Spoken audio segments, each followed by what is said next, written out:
नमस्कार back to our channel friends. मैं सबका अपने चैनल स्टॉक्स फॉर लाइफ पे बहुत स्वागत करता हूँ। दोस्तों ये फैमिली डे फिल्म बस को पता है कि शाम को हमारी एक वीडियो आती है स्टॉक फटाफट या फिर न्यूज़ फटाफट, जहाँ पे वीडियो एक चर्चा नहीं कौन स्टॉक में क्या न्यूज़ आ रही है और क्या बेस्ट बाइंग लेवल इमर्ज हो रहे हैं। इतना मैं आप सबके लिए होमवर्क करके लाता हूँ। उससे रिक्वेस्ट है वीडियो के एंड तक बनने, क्योंकि आज के दिन बहुत बड़ी बड़ी अपडेट्स हैं। चैनल फर्स्ट टाइम होंगे सब्सक्राइब कर सकते हैं इस तरह क्वालिटी कंटेंट को सबसे पहले एक्सेस करने के लिए। Now without telling any for time let's begin. इस बात की जाए हमारे बाज़ार की, निफ्टी की बात की जाए, सेंसेक्स की बात की जाए, फ्लैटिश जो मार्केट है वो बोलना गलत नहीं होगा। और इसी के बीच एफआईएस ने फिर से 700 करोड़ के आसपास सेलिंग करी है। रही बात डीएस की कंटिन्यूसली बाइंग से, बाजार अभी के टाइम काफ़ी स्टेबल दिखाई पड़ रहा है। यहाँ गैस अगर 2 महीने की कंटिन्यूसली सेलिंग के बाद आपका पोर्टफोलियो बहुत डैमेज नहीं हुआ है, तब समझ के चलिए कि आपके पोर्टफोलियो में अच्छे क्वालिटी के स्टॉक्स है। बिकॉज आप सबको अच्छे से पता है कि एफआईएस ने अगस्त के महीने में सेलिंग करी थी। सितंबर के महीने की बात की जाए बस 3-4 दिन बाकी है। उसके बाद दोस्तों हम लोग अक्टूबर के महीने में प्रवेश करेंगे। तो ऑफकोर्स उसके पहले एफआईएस ने अच्छा खासा माल बेचा है। तो जो गैस एफआईएस को जो करना है वो करने दीजिए। वो हर एक कोशिश करेंगे जिसकी वजह से भारतीय बाज़ार में ना थोड़ी बहुत गिरावट हो, जिसकी वजह से वो फिर से अपने जो लिमिट से स्टॉक्स को वो रेस कर पाएँ। तो इसी के बीच में गैस अगर 2 महीने कंटिन्यूसली सेलिंग से आपका पोर्टफोलियो नॉर्मली गिरा है तो ऑफकोर्स बहुत बड़ा कंसर्न का मैटर नहीं है। बिकॉज एफआईएस ने पिछले 2 महीनों में ऑलमोस्ट 40,000 करोड़ के आसपास कैश मार्केट बिकवाली कर दी है। गैस ऐसे बहुत लोग एक्सपर्ट्स का मानना है कि निफ्टी में थोड़ी बहुत करेक्शन हो सकती है। बहुत ऐसे एक्सपर्ट्स का मैं इंटरव्यू देख रहा था जो बता रहे हैं कि 19,200 के आसपास निफ्टी शॉर्ट टर्म में आ सकता है। और फिर से कहें जो 21,000 के आसपास लेवल्स हैं उसके लिए निफ्टी फिर से चढ़ाई कर सकती है। तो जो गैस ग्लोबली अगर बाजार डाउन रहेगा तो कुछ भी हद तक संभव है। बट मेरा ऐसा मानना है कि आपको मार्केट में टिके रहना है।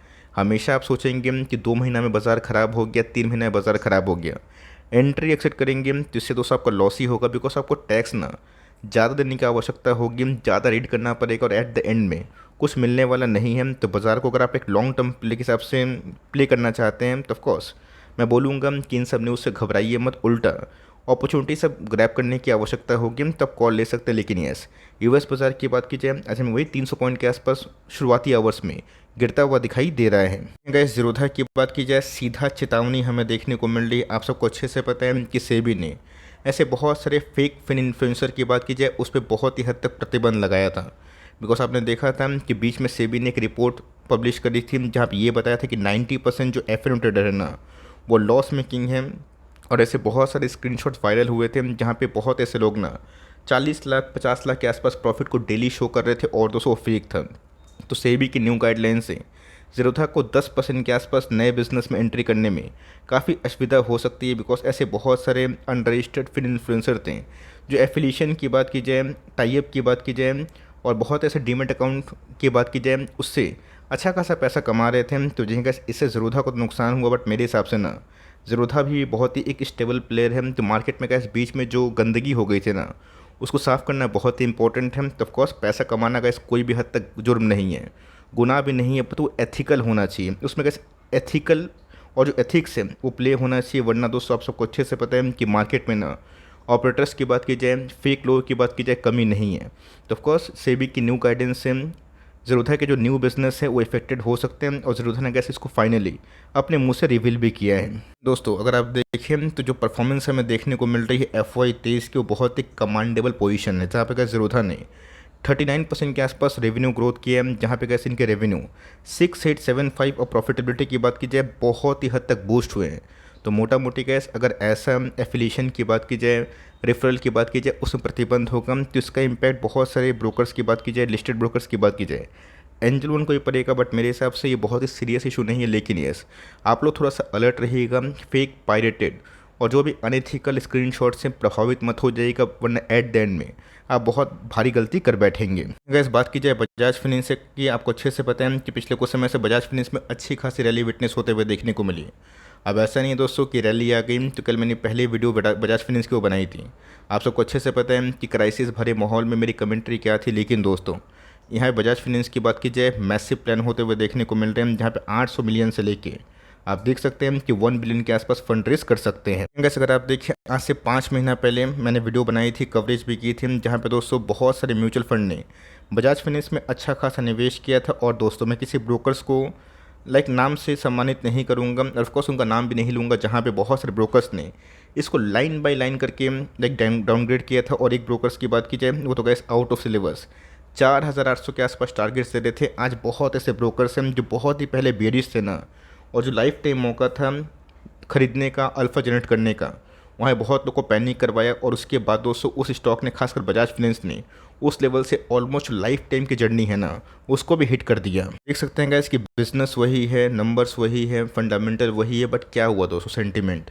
इसीलिए गाइस किसी के चक्कर में पड़िए मत, और किसी के टारगेट से ना बिल्कुल भी उत्तेजित या फिर डिप्रेस मत हो जाइए। ऐसे बहुत सारे ब्रोकर्स हैं जो इंडिविजुअल स्टॉक को दोस्तों, जो आज से 3 साल पहले होल्ड किए थे, 2 साल पहले होल्ड किए थे, मैसिवली डाउनग्रेड किए थे, और उसके बाद वो सब कंपनी बहुत तेज़ से भागे। अभी तो गैस फेक इन्फ्लुएंसर की बात की जाए ना, कुछ कुछ ऐसे शेयर्स को प्रमोट कर रहे हैं जो एकदम दोस्तों रिटेल फ्रेंडली नहीं है। तब को समझ में आना बहुत ही इंपॉर्टेंट है कि आपकी कन्विक्शन तभी सफल होगी जब आप बिज़नेस को होल्ड करना समझें। तो बजाज फाइनेंस की बात की जाए, एक शानदार कंपनी है, शानदार नंबर्स हैं। आज की बात की जाए तो ऑलमोस्ट 7900 के आसपास जो हाई है ना, उसको ही लगा रहा था। ऐसा मानना है दोस्तों कि 8000 का लेवल अब दूर नहीं है, लेकिन हमें देखना है कि बजाज फाइनेंस अगर इसको तोड़ पाया ना, तो बजाज फाइनेंस में अच्छी खासी रैली बन सकती है। तो जिनका इस कंपनी शानदार है, और हमें देखना है कि Q2 को बिजनेस अपडेट कैसे हैं। बहुत लोग मुझसे पूछेंगे कि सर अभी इन्वेस्ट करें, जब मौका था मैंने बहुत बार चीख चीख के कोविड के टाइम से बताया था। और मेरे हिसाब से गैस अगर आपने अभी तक एंट्री नहीं की है तो वेट एंड वॉच करें। एंट्री कर बैठे हैं, ले बैठे हैं, पहले से लिए तो होल्ड करें, बिकॉज मुझे लगता है कि आने वाले दिनों में बजाज फाइनेंस की पोटेंशियल काफ़ी अच्छी है। और ऑफकोर्स जिस हिसाब से गैस फंड रेस हो रहा है ना, ये बता रहे हैं कि कंपनी अपने बिजनेस को लेकर कितना एग्रेसिव है। एस्टेल की बात की जाए, आपको याद होगा दोस्तों, बीच में एस्टेल में वही हमें डेवलपमेंट देखने को मिली थी, जहाँ भी कंपनी 1850 के आसपास आई थी, और मैंने कहा सिर्फ 2000 के लेवल पे कंपनी ट्रेड कर रही थी और ब्रेकआउट नहीं हुआ। उसके बाद 150 के आसपास जो पॉइंट फॉल है उसकी लाइक चेतावनी आप सबको दी थी। एग्जैक्टली गैस वही लेवल से कंपनी फिर से 70-80 पॉइंट के आसपास चढ़ चुकी है। सो ध्यान रखिएगा, ये लाइफ टाइम हाई के पास कॉन्सुलेट कर रही है और बड़ी फॉल नहीं हो रही है। और ऑफकोर्स ये कॉन्सुलेशन गैस तब हो रहा है जब कंपनी ऑलरेडी एक क्वार्टर में बहुत चढ़ चुकी है और उनके Q1 के नंबर्स ना सुपर हिट हुए थे। तो हमें देखना है Q2 के नंबर्स कैसे होते हैं। अगर दोस्तों इस क्वार्टर में एस्टेल ने कुछ वंडर्स किया तो मेरा ऐसा मानना है दोस्तों एस्टेल में ना तेज़ी बन सकती है। इलेक्शन बहुत दूर नहीं है, मैं जनरल इलेक्शन की बात कर रहा हूँ। और मेरा ऐसा मानना है कि इलेक्शन के पहले जितने भी पाइप एंड पीवीसी के बिजनेस है ना, उसको जल्दीबाजी में ना बेचे, बिकॉज ये दोस्तों इलेक्शन की बहुत बड़ा थीम हो सकता है, ऐसा मुझे लगता है। दोस्तों बहुत लोगों ने कमेंट किया कि सर VBL की रैली तो हाथ से मिस हुई, और VBL जिस हिसाब से पैसा बना के दिया, ये बोलने की बात नहीं है कि VBL को हमने कितने बार कवर किया था। क्या वेक्टर्स फूड उस हिसाब से चल सकता है? तो जी हाँ गैस, वेक्टर्स फूड एक अच्छी कंपनी है और पिछले कुछ समय से कंपनी के परफॉर्मेंस काफ़ी अच्छे हैं, इसमें कोई भी डाउट नहीं। लेकिन दोस्तों जो कंपनी एक साल में 3-4 गुना चलती है ना, थोड़ा सा अलर्ट रहिएगा और देखना बनता है कि इस क्वार्टर के नंबर्स कैसे आते हैं। ऑल दो कंपनी कंफर्टेबली 1000 के आसपास ट्रेड कर रही है। लोग सपोर्ट लेवल पूछ रहे थे, तो 950 के आसपास 50 दिनों का जो मूविंग एवरेज है उसका एक सपोर्ट है। उसको अगर आप नीचे करेंगे तो 200 दिनों का मूविंग एवरेज की बहुत एक बेस्ट जो रीज़न होता है ना, वो हमें दिखाई पड़ता है। तो कंपनी में अगर आप निवेशित हैं तो स्टे इन्वेस्टेड, और निवेश करना चाहते हैं तो मैं बोलूँगा Q2 के नंबर्स देखें, और डिप मिलता है तो ही सही है। इस प्राइस में गैस मैं एकदम भी सलाह नहीं दूंगा, ऐसा मेरा मानना है। रही बात आपकी पॉइंट ऑफ व्यू की, वो मुझसे थोड़ा डिफर हो सकता है, बट कंपनी की बात कीजिए अच्छी काम कर रही है। यील्ड की बात की जाए, प्रकाश पाइप आप सबको अच्छे से पता है कि 1 साल पहले 135 का लो लगाया था जून के महीने में। उसके बाद उसको कंपनी 297 के आसपास गई थी, और उसके बाद जो फ्रॉथ निकला ना एक महीना में, वो निकलना बहुत ही हद तक इंपॉर्टेंट हो जाता है। तो जहाँ गैस 297 से कंपनी 250 के आसपास आई थी, और फिर से हमें स्टेबल जो जोन है ना उसमें कंपनी ट्रेड करते हुए दिखाई दे रही है। इसको अगर इस कंपनी नीचे नहीं गिरती है तो ऑफकोर्स एक अच्छा खासा सपोर्ट आप कंसिडर कर सकते हैं। और नंबर्स कैसे इस बार ना थोड़े बहुत अच्छे आते हैं, तो मेरा ऐसा मानना है कंपनी अच्छी कर सकती है। कंपनी बहुत ही लो पी पे ट्रेड कर रही है 9-10 के आसपास, जो मेरे हिसाब से कैसे इनके फंडामेंटल्स पॉइंट ऑफ व्यू से काफ़ी सस्ते हैं। ऑफकोर्स जो एक प्लेस की समस्या थी वो भी सॉल्व होते हुए देखने को मिल रही है। मैं बोलूँगा आप इसको मल्टीबैगर के तौर पे जगह दे सकते हैं, और ऑफकोर्स रिसर्च भी करिएगा और लिमिटेड पैसे से शुरुआत करिएगा। और जैसे जैसे फंडामेंटल्स इंप्रूव होते रहे, कंपनी अच्छा काम करेगी तो 600 का क्या 6000 क्या 12000 के आसपास भी जा सकती है, करोड़ की मार्केट कैप। तो कंपनी को टाइम देने की आवश्यकता है, और कंपनी का हर एक जो कॉन कॉल है, जो रिपोर्ट्स और नंबर्स हैं, उसको हम बहुत ही डीपली एनालिसिस करेंगे, उसके बाद ही डिसाइड करेंगे। लोग मुझसे पूछ रहे हैं कि सर क्या IDFC first bank next HDFC bank बन सकता है? क्या सही में HDFC बैंक से निकाल के पैसे IDFC बैंक में लगा दूं? दोस्तों मैं इसको सलाह नहीं दूंगा। भले ही IDFC बैंक यहाँ से 1000 रुपये क्यों ना हो जाए, बट दोस्तों HDFC बैंक की बात की जाए क्वालिटी से भरा हुआ, यस इंडिया ऑस्ट्रेलिया के मैच की बात की जाए, उसका जो टाइटल स्पॉन्सर है ऑफकोर्स यही हमें देखने को मिलता है। आपने बहुत जगह बैनर भी देखे होंगे, लेकिन कंपनी ग्राउंड में टू बी वेरी ऑनेस्ट बहुत ही अच्छा काम कर रही है। और कासा रेशियो दोस्तों कंपनी रिटेल सेगमेंट में बहुत ही अच्छा जनरेट कर रही है, इतनी अच्छी है। इसको रीड करें, इनके एनपीओ को देखिए। ऑल दो gas valuation point of view की बात की जाए कंफर्ट लेवल पे तो नहीं है, because ICICI bank, HDFC bank इससे लोअर वैल्यूएशन में मिल रहा है। बट कंपनी खराब नहीं, अच्छी है। आपके पास ये कंपनी होल्ड करें और कंपनी 100 के ऊपर ब्रेकआउट देती है तो हो सकता है कंपनी का जो जर्नी है ना वो नया स्टार्ट हो जाए। बिकॉज पिछले कुछ समय से कंपनी उतना अच्छा नहीं कर पाई थी, लेकिन लास्ट एक साल से कंपनी का परफॉर्मेंस क्वाइट सॉलिड है। एलिमेंट्स की बात की जाए तो जो गैस ऐसे बहुत सारे केमिकल्स हैं जिस पिछले कुछ समय से बहुत ही अंडर परफॉर्म कर रहे थे, उसमें स्टेबिलिटी तो आ रही है, मतलब एक बड़ी गिरावट नहीं हो रही। तो मार्केट बहुत ही क्लोजली इसको मॉनिटर कर रहा है कि ऑनगोइंग कंडीशन में और गोइंग फॉरवर्ड कंडीशन में कमेंट्री क्या आ रही है।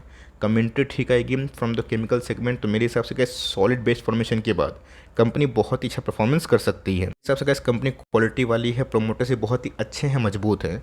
आपके पास कोई भी केमिकल कंपनी है उसको बेचने से बचे, बिकॉज मेरे हिसाब से गैस ऑलमोस्ट जो ख़राब टाइम है वो एंड हो सकता है। अब हो चुका है कि नहीं वो तो गैस हमें Q2 के नंबर्स के बाद और गाइडेंस के बाद ही समझ में आएगा। मैं तो गैस कोई कंपनी का केमिकल का डीलर तो हूँ नहीं, ना ही प्रमोटर हूँ जो ग्राउंड पे इतना हद तक जान पाऊँ। अब रिपोर्ट्स आती है, पब्लिश होती है, किसी रिपोर्ट्स में बुलिश कमेंट्री होती है और किसी रिपोर्ट में बेरिश कमेंट्री होती है। बट कॉन कॉल में ही समझ में आएगा। ऑल दो गैस पिछले कुछ समय से बहुत सारे केमिकल्स कंपनी में रिकवरी तो हुई है, बट मेरे हिसाब से मैं बोलूँगा कि आप जितने भी केमिकल्स कंपनी को होल्ड करते हैं Q2 के नंबर्स देखिए, उसके बाद गैस प्रॉपर्ली जो गाइडेंस है मैं दूंगा, बट कंपनी को बेचने से बचें। बिकॉज केमिकल का जो खराब टाइम था मेरे हिसाब से गैस वो ऑलमोस्ट एंड हो चुका है। और धीरे धीरे जैसे इंटरेस्ट रेट कट होंगे, कंजम्पशन बढ़ेगा, तो उसमें केमिकल का एक बहुत ही बड़ा रोल हो सकता है। इनकी बात की जाए, एक समय गैस बहुत ऐसे ब्रोकर्स हैं जो डिक्सन को हेवीली डाउनग्रेड कर रहे थे, मुझे अच्छे से याद है। अब बहुत लोग कमेंट बॉक्स में चिल्ला भी रहे थे कि सर बहुत लॉस हो गया, बहुत लॉस हो गया। मैंने आपको साफ साफ बताया, जब तक आप लॉस बुक नहीं करते हैं वो आपका नॉशनल लॉस होता है, रियल लॉस नहीं होता है। और कंपनी के फंडामेंटल्स समझिए। आज एक ब्रोकर्स की बात की जाए, उन्होंने गैस इसको अपग्रेड करके ना 6,000 के आसपास टारगेट दे दिया है। गैस सेंटीमेंट प्लस माइनस होता है, हर एक सेंटीमेंट में आप सोचेंगे कि मैं 6 महीना में प्लस कर दूँ, 6 महीना में माइनस कर दूँ, ये कैसे खेल हो जाता है। तो कंपनी को चढ़ने के लिए, बढ़ने के लिए टाइम दीजिए। 2 साल में अगर आप देखें तो टॉप से उतने पैसे नहीं बने, और मेरा ऐसा मानना है कि इन सब गिरावट में जिन्होंने हाथ साफ किया, इनिशियल बाइंग करी, उनके पैसे बन रहे हैं। तो ऑफकोर्स नो डाउट कंपनी 100 के आसपास ट्रेड कर रही है पी पे, लेकिन कंपनी के भविष्य काफ़ी अच्छे हैं। अब देखते हैं कि इस क्वार्टर में कंपनी के नंबर्स कैसे पेश होते हैं। डेट की बात की जाए, काफ़ी लोग काफ़ी परेशान हो गए हैं कि सर चलेगा कब। अभी तो बहुत ऐसी कंपनीज हैं जो भागना शुरू कर दी है। रेलवेज़ के बहुत सारे स्टॉक्स ऐसे थे जो पहले चल ही नहीं रहे थे। बेस्ट एग्जांपल IRFC, RVNL, उन्होंने 5 गुना 4 गुना पैसे बना के दिए। और पिडलाइट जिसको लेके बहुत ही हाइप मचता है, वो परफॉर्मेंस नहीं दे रहा है। गैस परफॉर्मेंस नहीं देने के पीछे वजह भी है, सबको अच्छे से पता है कि रियल एस्टेट में रिबाउंड हुआ है। सॉलिड रिकवरी अभी भी आना बाकी है। और वो दोस्तों बुकिंग से मत जज करिएगा। बुकिंग हो रहा है, प्री बुकिंग, वो तो गैस इनिशियल फेज़ में हो रहा है। और जब तक फ्लैट्स नहीं बिकेंगे, घर नहीं बिकेंगे, तो एडहेसिव का जो काम है ना वो थोड़ा बहुत डेंट पड़ सकता है। मेरे हिसाब से गैस 24 के बाद कंपनी 2 साल अच्छा कर सकती है मेरे कैलकुलेशन अकॉर्डिंग।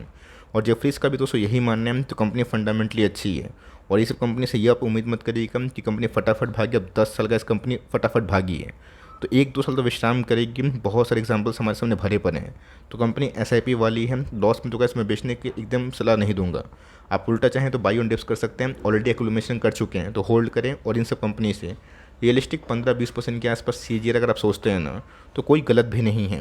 इस लैब की बात की जाए, बीच में गैस इस कंपनी में भी अच्छी खासी फॉल देखने को मिली थी। कंपनी 2600-2700 के आसपास आई थी, 2800 के आसपास आई थी।